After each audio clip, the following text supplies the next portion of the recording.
Gracias, Tere. No, pero como mañana hay que hacer la guardia. Sí, ¿Cuántos días hace? Lo que más nervioso los pone. Hay gente que está viviendo ahí directamente. Ya armaron un 2 ambiente en la esquina, ¿sabes qué?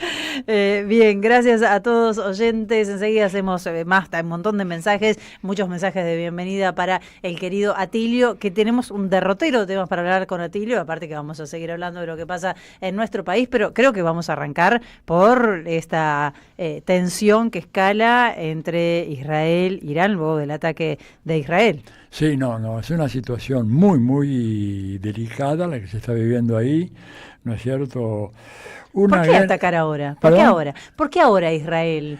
Yo creo que porque el tema de Gaza ya estaba siendo demasiado complicado para sostener, había generado una ola muy preocupante, te digo, no solamente de anti-Estado de Israel, sino que se empezaba transformando en una ola de antisemitismo, digamos, porque hay que distinguir las dos cosas. Claro. Al principio, mucha gente en contra de las políticas del Estado de Israel, pero bueno, hay una dinámica que empieza a funcionar y de repente, de criticar al Estado de Israel, mucha gente, bueno, se da manija, diciéndolo vulgarmente, y termina cayendo en el antisemitismo, que es algo absolutamente reprobable, ¿no es cierto? No claro, se puede por caer supuesto. Yo estoy muy en contra de las políticas del Estado de Israel, pero de ninguna manera tengo dudas de el derecho que tiene Israel a existir. Y es el tema, digamos, que las autoridades iraníes han venido diciendo desde hace más de 30 años que su propósito es destruir el Estado de Israel, lo cual creo que es un planteo inaceptable por muchas razones, pero así como digo el derecho del Estado de Israel, digo el derecho del Estado palestino, que es aquello a lo cual Israel se opone. Por eso la posición de Israel es muy endeble en términos del derecho internacional, de la relación de fuerza, porque si ellos dijeran, admitan y acepten nuestro Estado, ¿verdad? Y nosotros aceptamos que los palestinos tienen el derecho, además consagrado por los acuerdos de 1948, no habría todo este problema. Pero lo que pasa es que hay una tesis que subyace, y es de que Israel tiene que quedarse con todo lo que fue la antigua Palestina, y claro, que hay que arrojar a los palestinos al mar, y esto viene mucho antes de Netanyahu, ya, digamos, Ben Gurión, David Ben Gurión, el fundador del Estado israelí, junto con algunos otros más, sostenían esta tesis, ¿verdad? Y una tesis que cuando uno escarba a fondo, mismo algunos historiadores de Israel y judíos que están fuera de Israel, les preocupa mucho la idea de la deshumanización de los palestinos. Creo que es un tema que acá alguna vez lo hemos hablado. En los libros de texto ya de la primaria aparece claramente la idea de que hay dos clases de personas, los judíos y los palestinos o los árabes, que en realidad son seres inferiores, y eso evidentemente es un fermento que ha venido alimentándose durante 70 años. Ahora, un pequeño dato de contexto muy importante. Este Irán que tenemos hoy es el que surgió después de la revuelta en contra del Shah de Irán. ¿Quién era el Shah de Irán? Era parte de la familia Pahlavi, que eran de la nobleza persa, que se habían apoderado del gobierno porque en el año 1953 el primer golpe que organiza la CIA, ¿verdad?, en el mundo es el golpe de Estado en contra justamente de Mossadegh, que era el premier de la República Islámica. En ese momento lo derrocan, no lo matan, pero lo derrocan, lo sacan del país e instalan esta monarquía, que después, en el año 1979, una rebelión popular acaba con esa monarquía y aparece la versión más fundamentalista y extrema, ¿verdad?, del Islam, que es esta república chiita. ¿Puedo agregar dos datos, sí, Atilio? por favor. Mossadegh nacionaliza el petróleo, o sea, exacto, no por nada le da un golpe de Estado a Estados Unidos, ¿no?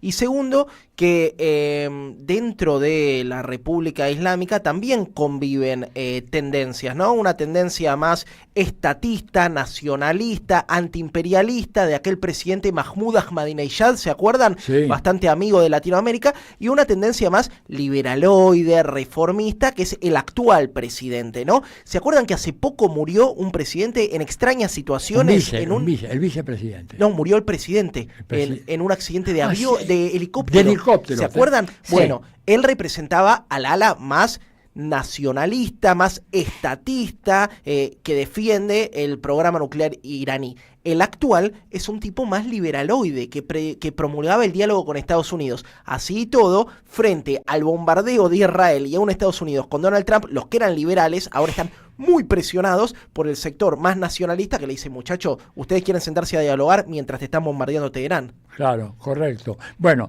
coincido. Y ahí, digamos, hay un tema que me parece importante y es de que, bueno, como decía recién, Netanyahu está viendo que sus acciones están bajando.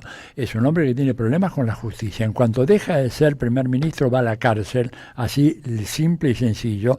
Es un tipo moralmente muy despreciable por mucha gente que está en Israel. Por ejemplo, su hijo, que debería estar en las fuerzas de defensa israelí, el modo como se le llama al ejército israelí, hace más de 2 años que está viviendo en Miami. Claro. ¿Te das cuenta? O sea, un hijo que está en edad de cumplir el servicio militar, que en Israel es muy, muy severa la normativa. Incluso hay problemas con los ultrarreligiosos, viste, que no se quieren incorporar al ejército, y ahí hay toda una tensión muy, muy fuerte. Bueno, pero hay que decir una cosa, evidentemente el ataque de Israel tiene que ver con eso.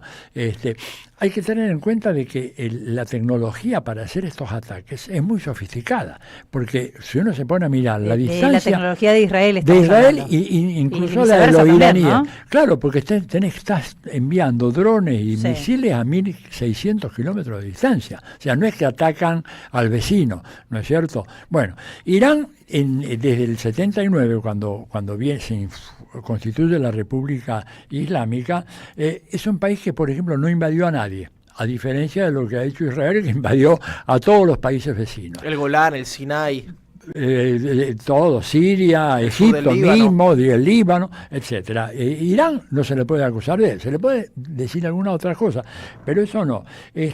Irán tuvo que bancarse una guerra durante 8 años. Hecha por Saddam Hussein por encargo de los Estados Unidos. ¿Ustedes se acuerdan? Sí. Ahora, ¿por qué la guerra? Bueno, porque justamente esa revolución que acaba con la dinastía de los Pahlavi, que en este momento aparece uno de los descendientes que están en negociaciones con Netanyahu. Ojo con ese dato, ¿no es cierto?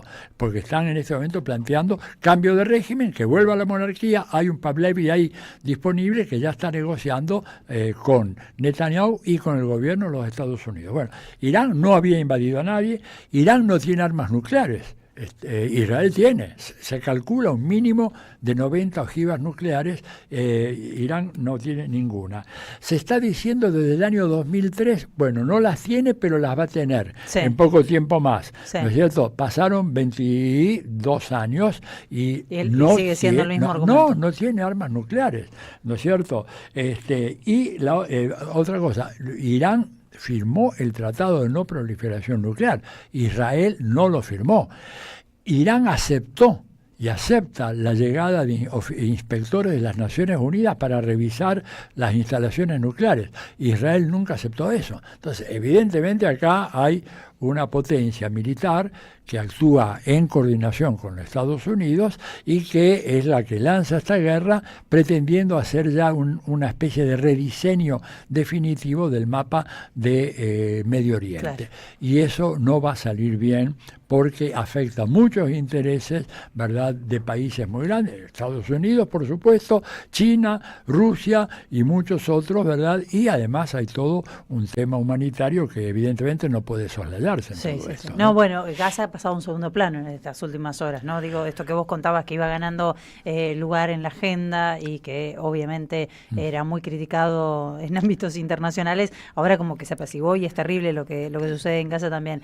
Ahora, ¿qué decir de la posición de nuestro país, Atilio, cerrando filas detrás de Irán? Bueno, de Israel. De Israel. Bueno, yo creo que es un gravísimo error, digamos, porque primero, pero error cuando uno lo analiza fríamente. Ahora, un gobierno que ha declarado reiteradamente que su política exterior está orientada fundamentalmente a alinearse con Estados Unidos e Israel, la declaración que acaba de hacer no causa ninguna sorpresa, que va contrario al interés nacional, por supuesto.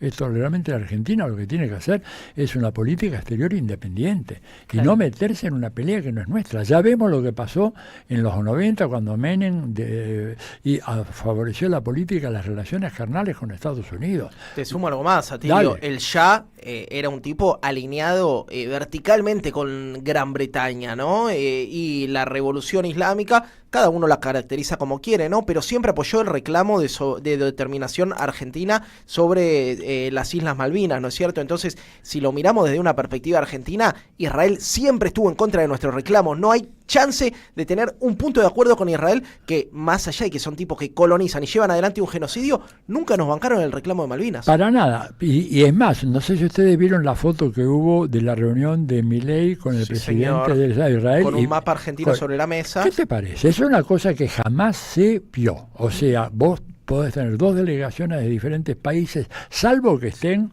en una situación de guerra entre ellos y haya un mapa, pero había un mapa que lo tenía Netanyahu y no lo tenía Milei, lo cual abona la tesis de que hay un sospechoso aumento en el número de inmigrantes que proceden de Israel, que están dándose una vuelta o instalándose en algunas regiones de la Patagonia, que están a salvo de la capacidad de monitoreo del Estado Nacional. Lo de Joe Louis es un caso, pero no es el único, ¿verdad? Porque ese mapa realmente a mí me preocupa muchísimo. Claro, ahí se está vendiendo soberanía, claramente, no se entiende de otra manera. Sí, bueno, los agudos relatores de la realidad argentina parece que se les pasó de largo, ¿no? Sí. No hay ninguna objeción al respecto. Bueno, tenemos un montón de temas, 13, 18 minutos, a un oyente decía, ¿y van a hablar de Colombia? ¿Van a hablar algo de lo que está pasando con Gustavo Petro? Sí, cómo no. Bueno, Colombia es otro caso extremadamente grave, digamos, en donde hay un presidente que está proponiendo un cambio. Para entender un poco la significación de Petro hay que entender lo siguiente. En toda su historia republicana, este es el primer gobierno democrático y popular que tiene Colombia. Esto es una cosa que yo, dicho así, le pido a los oyentes, que por favor, las oyentes, que entiendan que estoy absolutamente sobrio, que el maravilloso ron de Caldas no lo he tomado, ¿verdad? Y si lo tomé ya el efecto se me pasó. Ya pasó el efecto, no está bajo. Pero digo, a ver, en países como Argentina y Chile y Brasil, la dominación oligárquica tradicional desapareció o se hundió en la década del 30 del siglo pasado. En Colombia, recién ahora, con la llegada de Petro, hace 2 años más. En países como Perú, esa permanencia de la oligarquía tiene un corte en 1968. O sea, Colombia atrasa medio siglo por lo menos, y los poderes de esos grupos oligárquicos terratenientes son fenomenales. Claro. O sea, Petro está tratando de hacer un gobierno luchando contra el Congreso, en donde la mayoría no la tiene él, sino la oposición, luchando contra la Corte Suprema, también, igual que acá, el fenómeno del lawfare allá, digamos, funciona, solo que son periodos más cortos, porque si el lawfare no funciona muy bien, enseguida viene el sicario y te liquida.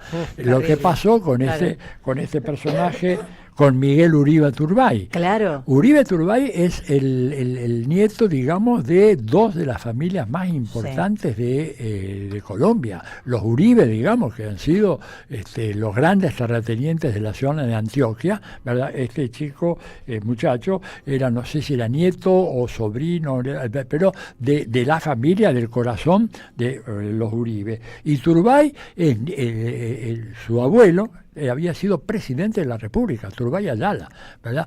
Era el candidato que tenía la derecha. En lugar de hacer unas PASO, encargaron a un chico de 15 años con un arma extraordinariamente sofisticada, porque eso se comprobó también. Mira. Sí, no fue una cosa cualquiera, un arma extraordinariamente sofisticada. ¿Venía de Estados Unidos el arma? El arma venía de Estados Unidos. Y prácticamente la última noticia, Jair, felicitas, es que Miguel Uribe Turbay está con muerte cerebral, que todavía no lo anuncian, ¿verdad? Sí. Pero aparentemente porque 2 de las balas impactaron de lleno en la cabeza de este programa. Sí, lo que había trascendido era que era muy delicado su estado de salud, pero... Muy delicado. Todo esto entonces en un contexto en donde Colombia está convulsionada por lo bajo, ¿verdad? Hay un dato que cuando yo me enteré no lo podía creer. O sea, es que viendo los países que tienen desplazados internos, Colombia es el tercero a nivel mundial. Viene primero Sudán, que tiene Sudán está en una guerra brutal, fratricida. Sí, se partió en 2 países. Se partió en 2 países. Mejor dicho, a ver, Jair, si estás de acuerdo. El amigo Obama lo partió en 2 países. 100% de acuerdo. Absolutamente. Una canallada fenomenal. Partieron en 2 al país para quedarse con el petróleo. Tiene 11 millones de refugiados. Siria tiene 8 millones y Colombia 7.300.000. Una locura. 7.300.000 refugiados adentro de Colombia. Entonces vos salís de Bogotá o de Medellín o de Barranquilla y las zonas periféricas son, digamos, zonas de una precariedad absoluta. Gente viviendo en campamentos sin agua, sin desechos cloacales, sin nada de eso, ¿verdad? Desalojada. Dice, bueno, ¿pero por qué lo desalojaron? Por lo siguiente, Colombia es un país donde el campesinado tradicional no tiene papeles de propiedad, ¿verdad?, firmados por un notario público, un escribano, como pasa en los pueblos originarios de todo el mundo andino, ¿verdad? Entonces, ¿qué pasa? La expansión de las oligarquías tradicionales, de repente necesitan incorporar 100 hectáreas más o 200 más. Y ahí hay una familia, 2 o 3 familias campesinas. Les dicen que se tienen que ir, por supuesto no se van, al día siguiente mandan los paramilitares, que van con un lenguaje, primero hacen una balacera generalizada, dice, por ahora no matamos a nadie, pero mañana, si ustedes están acá, empezamos con el hijo más chiquito que tienen ustedes ahí, porque son familias que en general tienen 5 o 6 hijos. Dice, mañana, si llegamos, es el primero que matamos. Y vamos a matar 1 por día. ¿Qué hace la gente? Agarra lo que puede y se va. ¿Y a dónde se va a ir? Y se va a Cali, a Medellín, a Bogotá, y tenés, digamos, uno de los suburbios así producidos por la invasión de esta pobre gente que para salvar el pellejo tuvo que largar sus tierras, sus animalitos, sus cultivos, todo. No se podían llevar nada. Tiene más de 1.100.000 habitantes. A media hora de Bogotá. Es un mundo completamente aparte. Es una gigantesca Calcuta, ¿verdad?, como la de la India, que es un extremo de pobreza y de degradación humana, la tenés ahí a escasa hora de producto de todo esto. Petro está luchando contra todo esto. Imagínense lo que es la prensa, lo que le dicen, los gobiernos que lo antagonizan permanentemente, Estados Unidos insistiendo en tener una presencia militar más fuerte en Bogotá, y bueno, y todo eso, él trató de hacer por ley una convocatoria popular para resolver algunos temas. Por ejemplo, el tema del régimen jubilatorio, el régimen de la previsión social, que en Colombia está como calcado del modelo chileno. Ya redondeo en esto, ¿no es cierto?, porque da para mucho, pero es un negociazo que engloba a 19 millones de personas.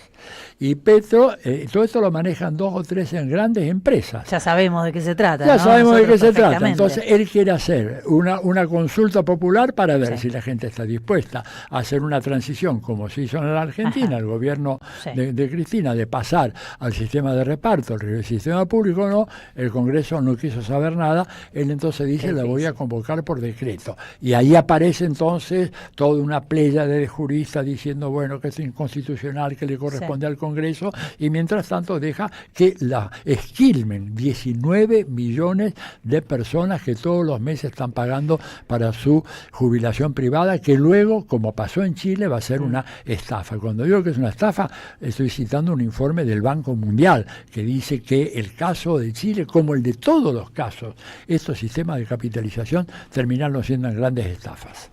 Sí, lo conocemos bien y atenti, pues nosotros parece que estuviéramos tendientes a regresar hacia ese tipo de sistemas. Atilio Borón, recién ¿cuándo llegaste de Colombia, Atilio? El sábado. El sábado. Bueno, perfecto. Todavía vamos a pasar por Bolivia, Sí, que sí, habíamos sí. hablado de Bolivia. Enseguida vamos a volver. Obviamente que lo que está sucediendo en nuestro país concita todo nuestro interés. Quiero repasar un poco lo que sucedió en esta jornada, porque es una tarde además con mucha actividad. A las 15 horas, reunión con la CGT, la agenda del PJ tengo acá en la mesa. 15 horas, la reunión con la CGT. ¿Qué va a hacer la CGT? Es una pregunta. A las 18 horas, reunión con gobernadores. Atentis allí a ver si hay alguna sorpresa, qué gobernadores están. El de Córdoba, quiénes se Córdoba movilizan mañana. El que desafiaba a los pituquitos de Sí, que era súper Recoleta. valiente cuando asumió. No sé, vamos a esperar un poquito. 19:30, senadores y diputados nacionales, convocatoria también allí en el PJ. Antes, ya en un ratito va a tener lugar una reunión de Axel Kicillof con intendentes también, Importante. con los intendentes que lo respaldan para decidir también el acompañamiento mañana. Los fiscales Diego Luciani y Sergio Mola rechazaron hoy el pedido de Cristina para cumplir la pena de 6 años de prisión en su casa en el barrio de Constitución. ¿Sí? Los fiscales no quieren saber nada con la domiciliaria. Esto también habla de una persecución, ¿no? Porque estamos hablando de una mujer, sería... de más de 70 años.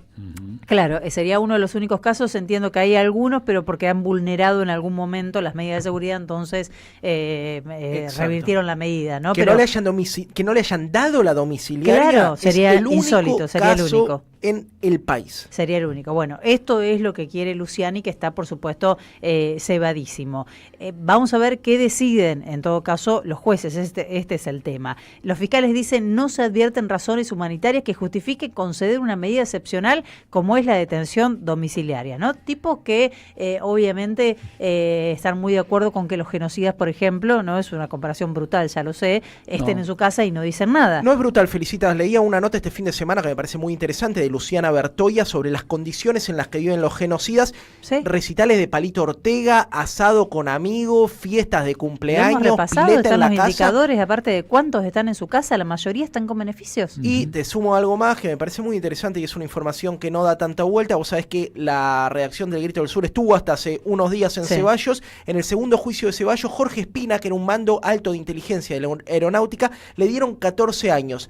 No tenía tobillera electrónica, no tenía consigna en la puerta, podía hacer lo que quisiera, un tipo condenado por tirar muchachas y muchachos desde un avión al río. Sí. Yo te digo que es brutal porque cuando hablamos de los genocidas son causas que están súper comprobadas, hay pruebas, hay un juicio en el que se respetan sus derechos y demás, que es algo que no tuvo Cristina. Totalmente. ¿No? Lo que tuvo Cristina fue una fantochada. En todo caso, una causa absolutamente armada. Se la pasan hablando de las toneladas de pruebas. Cuando les preguntas cuáles son las pruebas, no hay pruebas. Y tenés payasos como Luciani o como los jueces que intervinieron.